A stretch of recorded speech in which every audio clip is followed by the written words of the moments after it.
देश का भला कर दीजिए, देश का भला कर दीजिए। सर धन्यवाद माननीय सदस्य, please.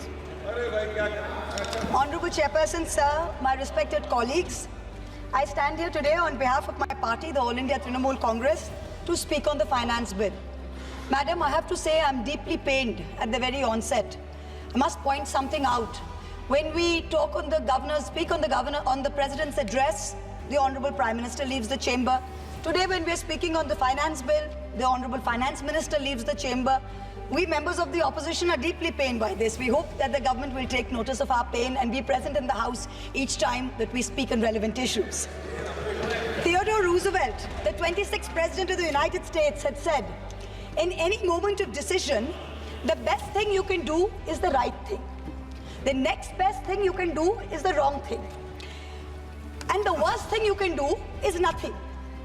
The Honorable Finance Minister has made a mockery of the people of India in this union budget by doing absolutely nothing. Whatever little changes are there are regressive and ill thought out. Means that the people did not want a business as usual approach. The people wanted a course correction. What have you done? You've not listened to the mandate. Vinash Kale Viprit Buddhi, you have done the exact opposite.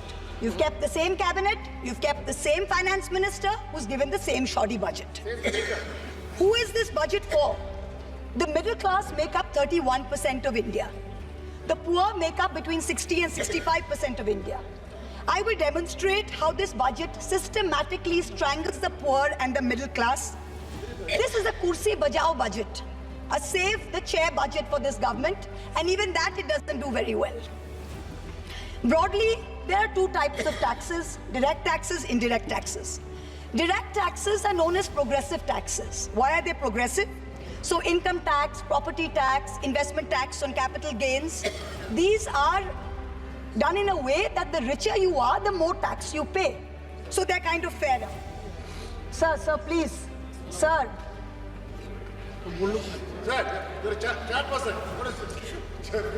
Indirect taxes are regressive because everyone from the richest billionaire to the poorest laborer is paying the exact same tax. So GST, duties on petrol, duties on diesel are all indirect taxes. When we strive for a fair and equitable economy, we must have the balance of direct taxes and indirect taxes right. The US and the Europe broadly collect about 60% through direct taxes and 40% through indirect taxes.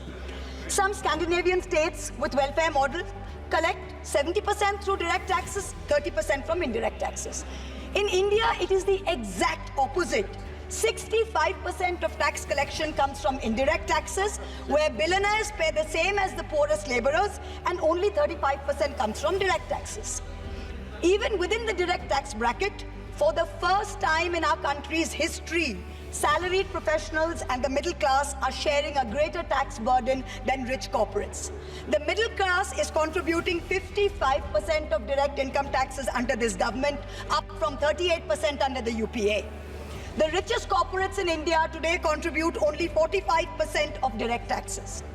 Not only is the middle class being taxed, but now with this budget, the savings of the middle class have also been taxed with removal of indexation and with a rise in the short-term capital gains.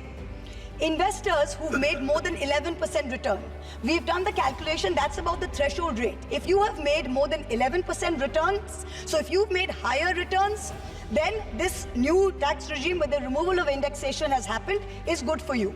Now, people like our parents, pensioners, salaried middle class, risk-averse people who invested in gold, in property, in debt mutual funds, the removal of indexation has harmed them disproportionately. So the middle class has lost out. Debt mutual fund holders will end up paying more than 40% more tax because indexation is being changed from 20% to 12% for investments made before April 1st, 2023. So this is effectively penalizing those who've made low profits. You've anyway made lower profits.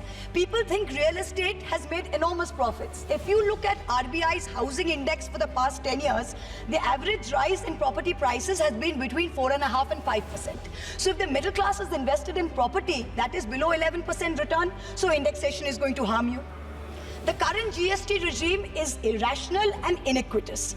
There is 18% GST levied on life insurance and medical insurance products. The Honorable MOS Finance yesterday, on Monday, told this House that the government has collected 8,263 crores as GST on health insurance for the fiscal year 23-24 alone. This is blood money. Our Honorable Chief Minister Mamata Banerjee wrote a letter to the Finance Minister, to the Centre, pointing out that this is a completely anti-people tax. What is life insurance? What is health insurance? It is people guaranteeing and spending money and protecting against life's uncertainties, against accident, against injury, against ill health, against death. What are you doing? You are imposing GST, same rate that a billionaire pays, the poorest middle class person has to pay. So people are deterred from taking out new policies. People are deterred from continuing existing insurance. This should be removed at the earliest. Now let me now move on to what affects more than 70% of Indian citizens, social sector allocations. The general trend over the past decade, in every budget in the last 10 years, of which our Honorable Finance Minister has presented 7, has been in nominal terms, you have allocated more money to the social sector. But if you account for inflation and you look at real allocations, inflation adjusted, allocations have seen reductions of over 25% in the past 10 years. I'm going to look at real allocations, that is adjusted for inflation, for some major schemes in the past 10 years. Sarva Shiksha Abhijan, minus 18%. Rashtriya Madhyamik Shiksha Abhiyan, minus 9%. ICDS, which affects every child, it's a school scheme, minus 34%. Mission Anganwadi, minus 5%. PM Poshan, minus 45%. PMGSY, those of us who have rural areas, the Pradhan Mantri Gram Sadak Yojana scheme, minus 47% reduction in real terms. The National Social Assistance Program, minus 20%. The combined expenditure on 5 social schemes, the top 5 social schemes as a percentage of GST, of GDP, has declined from a peak of 0.93%, so almost 1% of GDP in 2009-10. Do you know where it is today in 23-24? It is 0.36%. It is only a third of what it was in 9-10. The Manrega budget during COVID, when the centre was telling all the states, please give employment to the labourers, they are going back. The Manrega budget into 2021 was 0.6% of GDP. Do you know what it is today? 0.26%. Specific budget figures for 24-25 are shameful. Specific figures, let's look at the specific figures. The allocation for Samarth, which is maternity entitlement and the creche scheme, has been reduced by 70 crores compared to budget estimates of last year. The budget for the National Social Assistance Program, for again those of us with rural areas, you know how important this is. This is what gives social security pensions to the elderly, to single women, to disabled. This is unchanged from last year at 9,652 crores. 9,600 crores, same as last year, no adjustment for inflation. The central contribution to social security pensions has been unchanged since 2014. It was 200 rupees in 2014. It is still 200 rupees per person today. The price of the cutlets in the parliamentary canteen in the last 10 years have been adjusted for inflation with the government's approval. The price of the cutlets in the parliamentary canteen have more than doubled. But when it comes to giving social security for the poorest of the poor, it is still 200 rupees in the last 10 years, no change. This budget's allocation, there is no room for higher salaries for Anganwadi workers. Their salaries have been unchanged since 2018. No room for higher honorarium for midday meal cooks. You have to understand a lot of the women in villages depend on only Anganwadi sectors and midday meal sectors for any source of employment. There has been no higher allocation for supplementary nutrition given to children. The National Food Security Act, the NAFSA, mandates coverage of 67% of the population through PDS. The Prime Minister has very proudly proclaimed that this is a food surplus country. Fine. Then why have we not increased the population covered under rations? Since 2011, you have not had a census. Since you have not had a census, you have not increased the number of people being covered under rations. Also, one very important question. Why is the central government blatantly defying the directions of the Supreme Court? We went to the Supreme Court on the migrant workers case. The Supreme Court gave an order, a direct order to the central government, that the central government is to give rations to 8 crore migrant workers of the unorganized sector who have been left out of the food security net. The last hearing was on 16 July 2024. Court again said that you have to please give money to the states which have issued additional cards, ration cards. But there's no room in the budget for this. There is no allocation.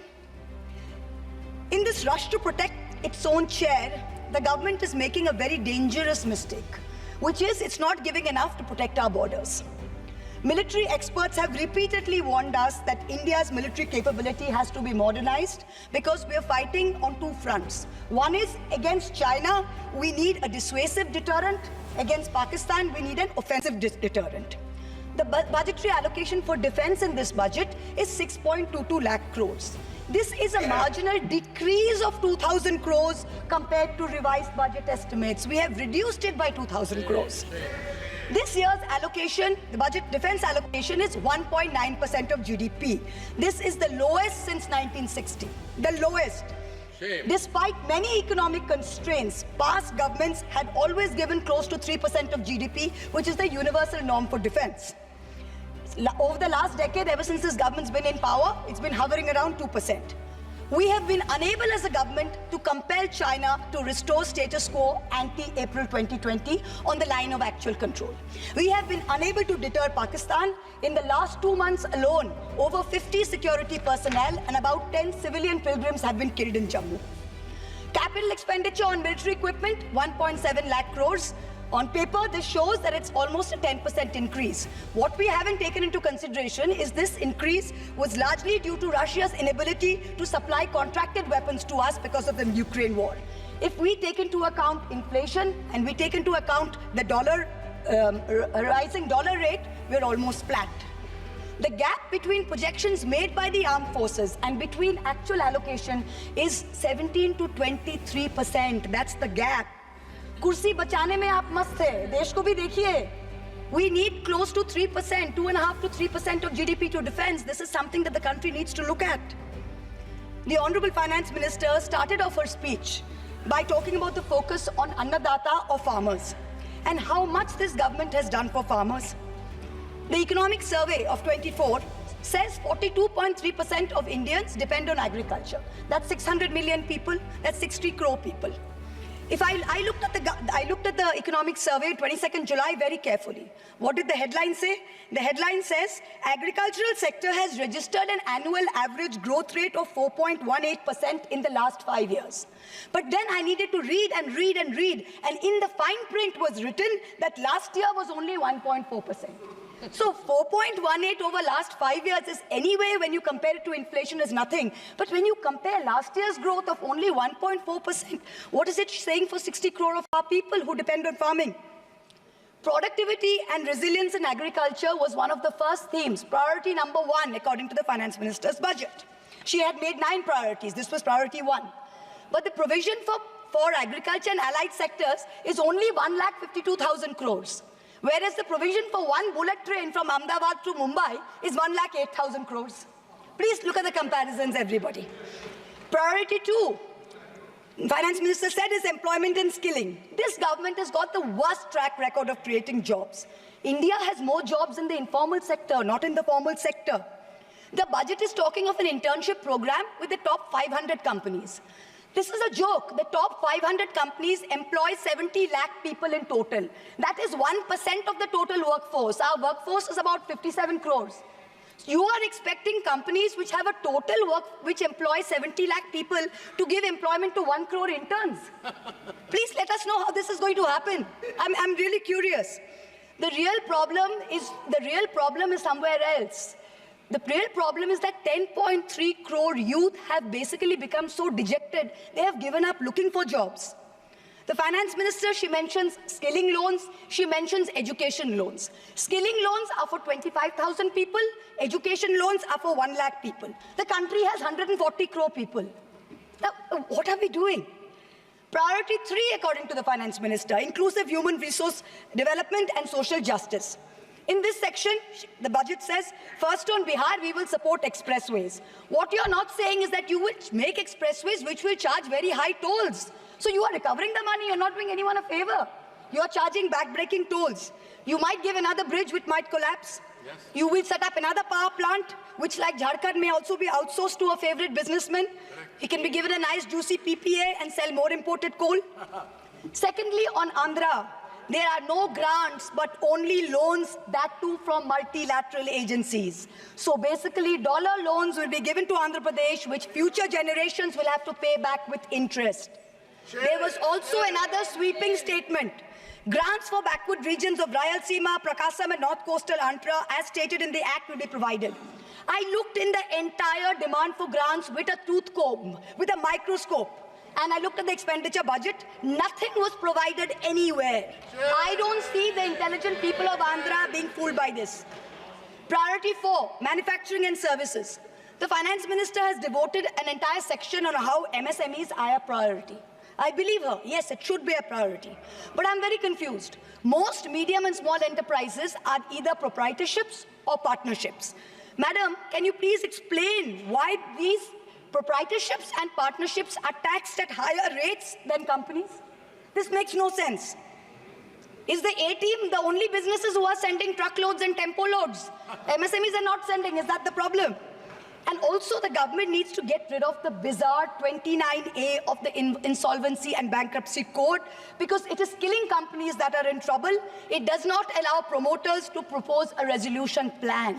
As long as we have this code, promoters cannot propose a resolution plan. We need to get rid of this.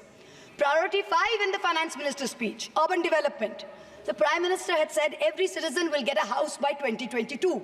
We are now in 2024 and we are still making allocation for 3 crore more houses. Yes. Can you please tell us how many more houses we need and when it's going to be done? Let's get this over with. 2047.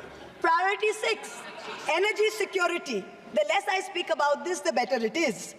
Energy security is security for best friends. It's created by allowing best friends to import low-grade quality coal, mark it up as high-grade quality coal, and sell it to state development corporations at the cost of the country's environment, at the cost of the health of our citizens. Priority 7, the finance minister said, was infrastructure. She announced in a true style of Shagun that she is gifting the nation 1,11,111 crores. 111,111. This is flat on last year. Sadly, most of this will go towards crony capitalists. You'll make roads that have potholes, you'll have airports that leak, you will have bridges that fall out, and the taxpayer will pay for this. The budget speaks of private sector participation. But remember one thing, they bid out 6 airports to one company for a fee to be paid by the government.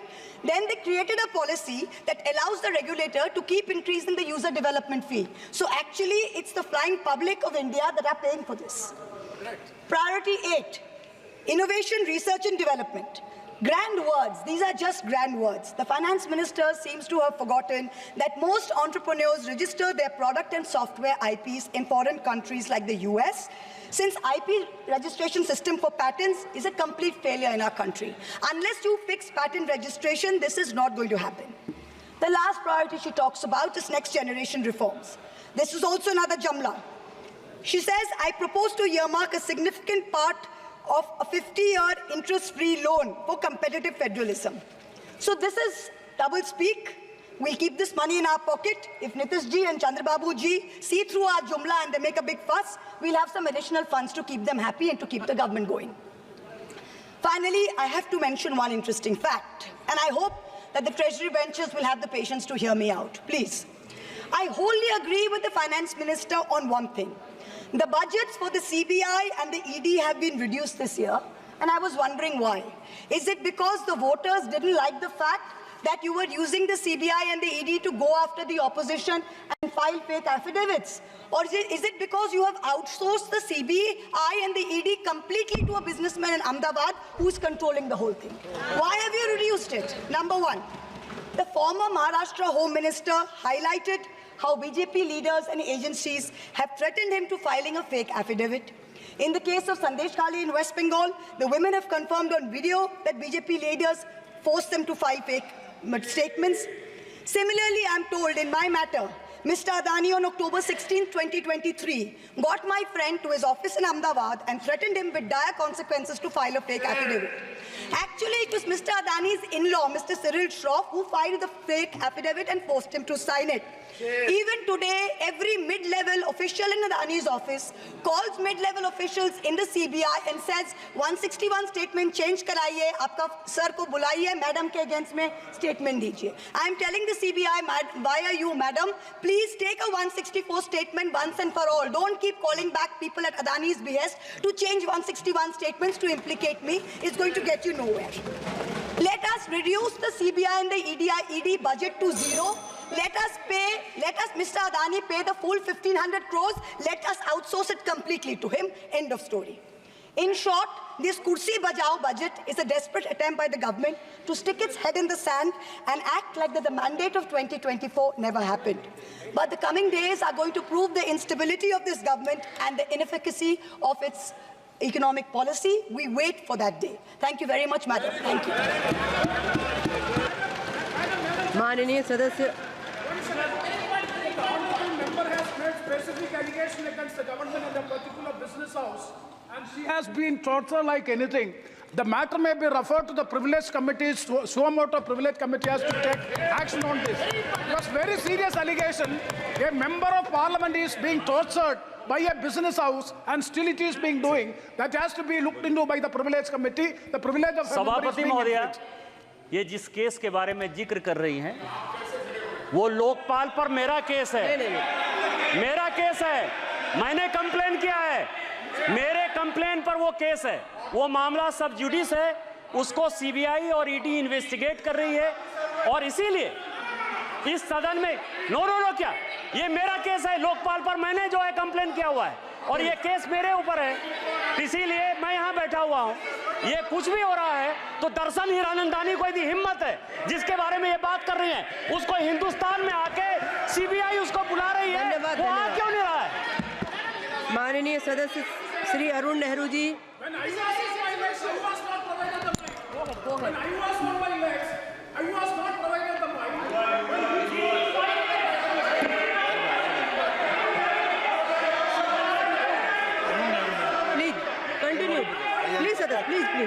Please माननीय सदस्य please Arun Nehru ji माननीय सदस्य Mari Pikuria.